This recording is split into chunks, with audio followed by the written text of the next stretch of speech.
Quentin Tarantino did a sequence that's a tribute to something that happened to you and your dad at the Spahn Ranch when the Manson family was living there. You were, what, 11 years old? It's a disaster. It's just, what you expect it to be, like a ghost town, like a Western ghost town. And there's a bunch of hippies, and Dad, who's super nice to everybody. Hi, I'm a friend of George's, and is he here? Yeah, he's here. What do you want? Dad goes, yeah, if he's here, I'd like to just go ahead and say hello. And he got a little pushback, but Dad doesn't take no if he wants to do something. He's not going to let that stop him. So we went into George's trailer where he was living, and it was totally dark. And Dad walks in and he says, "Hi, George, it's Clayton." And George goes, "Clayton, is that you?" And he starts to cry.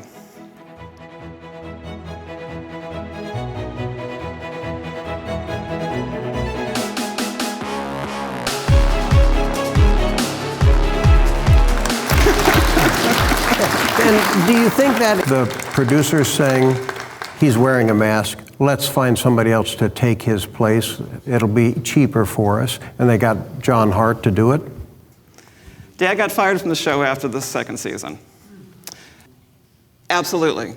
The idea always was, again, that the character was created, as was the Green Hornet, which George Trendle also created. These characters that had masks over their faces so they could be easily replaced. And they were related, too, in history. Not in real life, but yeah. If you read, anyway. The Lone Ranger's not real? So, yeah, what had happened, and it's funny, because Dad wasn't a great businessman. He wanted to work. He liked people, he wanted to get along, so that was always in the forefront for him, was just get along and do the job and work. George Trendle was a genius and savvy and a barracuda. And he was on top of that merchandising before anybody knew what merchandising was about. Gene Autry was a genius that way too, right? As was Roy Rogers.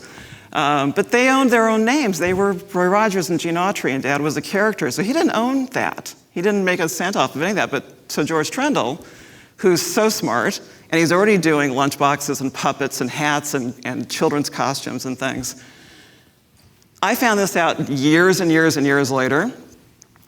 Somehow, Trendle thought that Dad was trying to get merchandising royalties.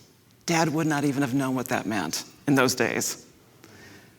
So he instantly went, "You are nobody to us. You're out of here." The reality is the ratings started to plummet. And in fact, even though there is a mask, there was a voice and there was a presence. John Hart always seemed a little klutzy. He'd be bumping into things, and he was a wonderful man, a nice man, but he was not Clayton Moore, and the kids knew about it. They were writing in, "Where's the real Lone Ranger?" They had to go back and renegotiate. They brought Clay back to the show, and well, they should have. Did his feeling for the character change when they brought him back? Because I know in between he played bad guys in like a Gene Autry movie, and did a Wild Bill Hickok with Guy Madison, the TV shows, just to keep working. So he was still a working actor at that time without believing he was the Lone Ranger. I think I'm not going to say there was a shift, because again, there was that interview from right away, the first season, when he said, "I would be honored to play this the rest of my life." I mean, let's face it, he got fired. He had to work. So that role was taken by somebody else. He had to quickly move on. When he came back to the role, and there was this huge outpouring of fan love and support and ratings, right? I think he could then settle back into the fact that, and I'm not going to say he used this word, but I would say it was his calling. I think that he felt that really this role gave him a purpose, and he loved the reaction from fans. He had tremendous respect for children. He loved children. He was kind of a big kid himself. Yeah. So I think that really resonated with him. So he was such a nice man. Now, I know you were not even around when the show was being produced, and that was one traumatic event in his life when he was fired from that character, but you were around when he was told he couldn't wear the mask anymore. What was that like? How did he react to that? You know, it's an interesting, again, in hindsight, it's interesting. At the time, he was hurt, for sure. But he also had no intention of discontinuing playing this role. A couple things. First of all, it was his livelihood, right? And secondly, he felt such a connection to the fans at that point that he kind of felt he was doing something for them, and that he was almost being stopped for doing something for his fans.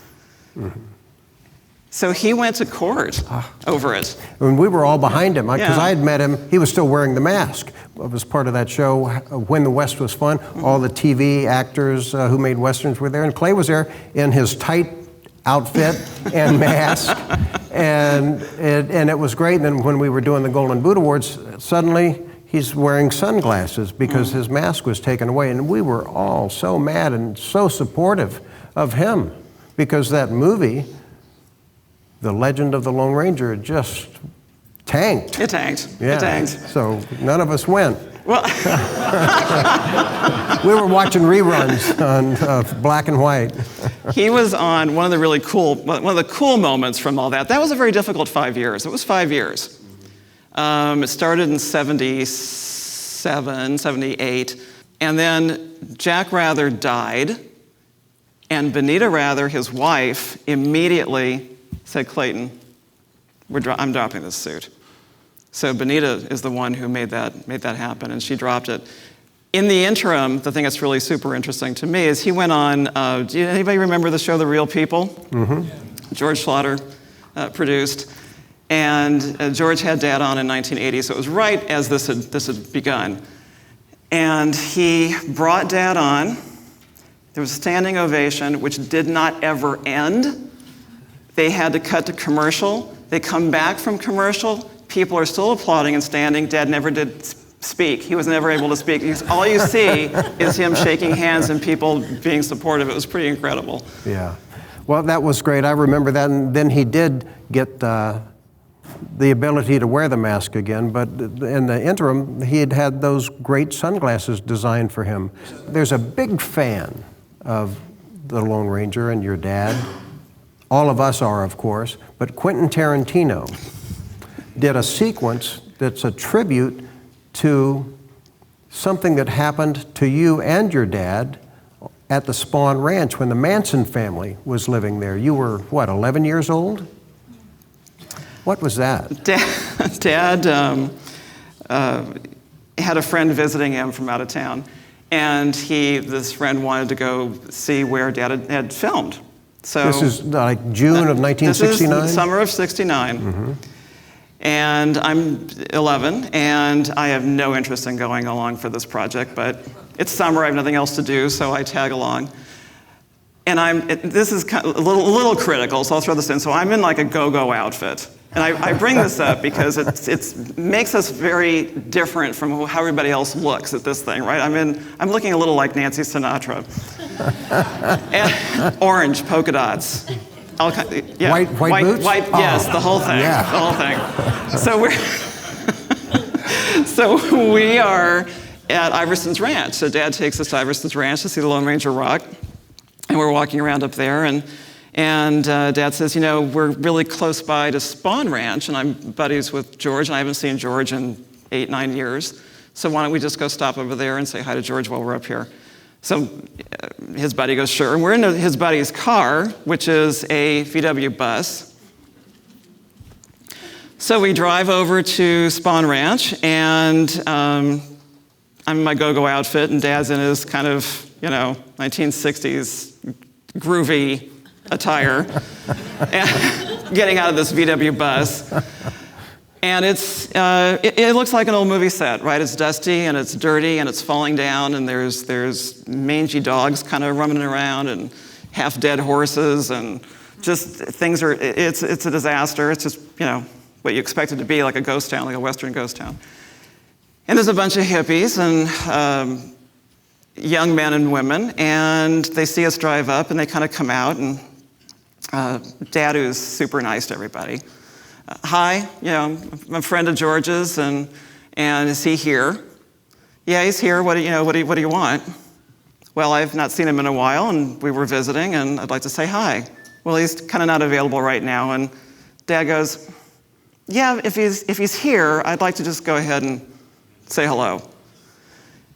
And he got a little pushback, but Dad doesn't take no if he wants to do something. He's not going to let that stop him. So we went into George's trailer where he was living, and it was totally dark. And Dad walks in, and he says, hi, George, it's Clayton. And George goes, Clayton, is that you? And he starts to cry. And Dad, starts to talk to him a little bit because he's blind. That's why he says, Clayton, is that you? Just to ascertain what's going on here. Who are these kids, and have you let them here? Are they here because you've said okay? What's going on? I'm 11. I don't really remember all the details of the conversation. All I remember is that it smelled like old people, and it was dirty, and it was dark, and it was yucky, and I was bored, and I wanted to leave. And so, but I do know that Dad stayed for about an hour, kind of talking to him.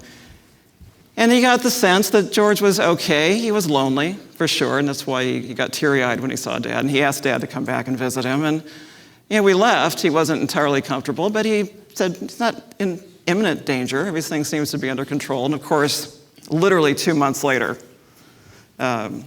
we heard, like everybody else heard on the news, that this was about the murders, and that those, in fact, were the Manson family, and that who had given us pushback to get in to see George specifically was Squeaky, because she was in charge of George.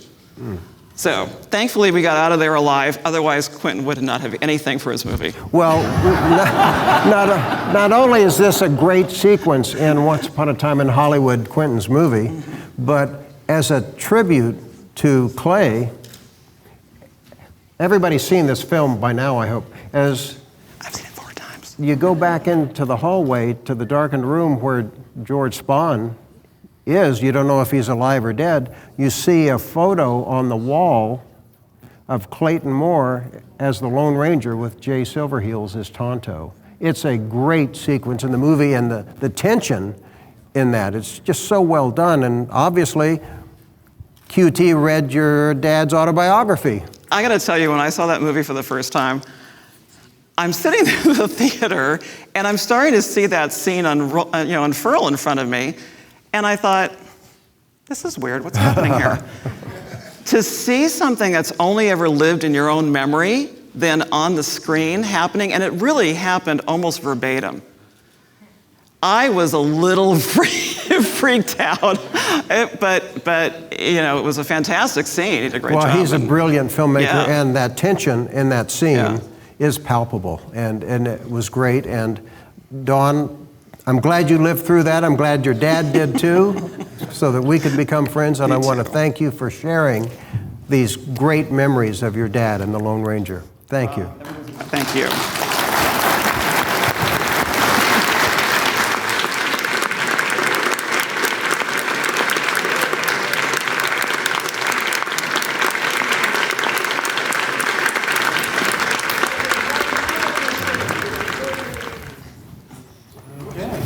Are you ready to sprint in?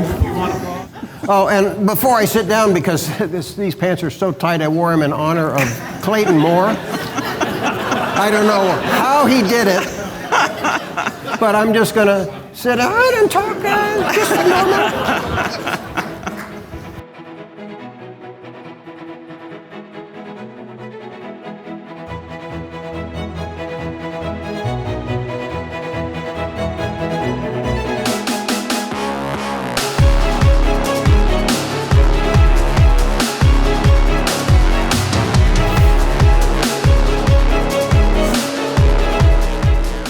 We're so glad you joined us. So if you like it, click it, share it with your friends, and subscribe. We'll see you next time.